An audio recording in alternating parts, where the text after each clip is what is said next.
Bonsoir à tous, après quelques jours d'absence, je reviens vers vous pour évoquer en votre compagnie les bandes dessinées. Vous en lisez peut-être, vous n'en lisez peut-être pas, mais vous savez tous ce dont je parle. Aujourd'hui, je vais tâcher de les traiter un peu plus en profondeur pour vous aider à mieux les connaître, à mieux les différencier. On parle d'abord de bandes dessinées genrées. Une bande dessinée peut être genrée, tout comme un roman ou tout comme un autre ouvrage. On peut avoir des bandes dessinées policières, historiques, romantiques ou autres.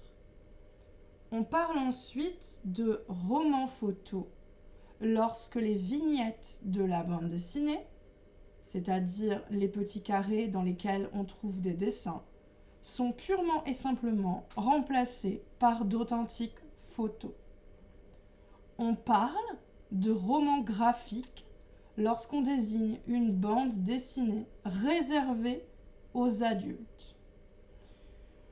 Dans le passé, on employait le terme de roman graphique pour combattre le caractère péjoratif du mot dessin. On parle de comic strip lorsqu'une simple ligne de texte suffit à raconter toute l'histoire. On emploie ce terme parce que le mot anglais strip signifie bande.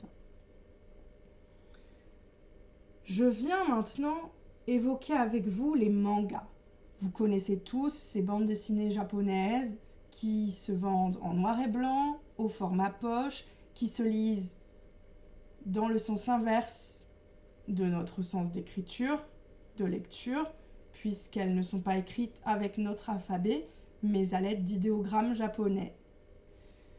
On trouve des mangas de plusieurs types. Il y en a plus exactement 5.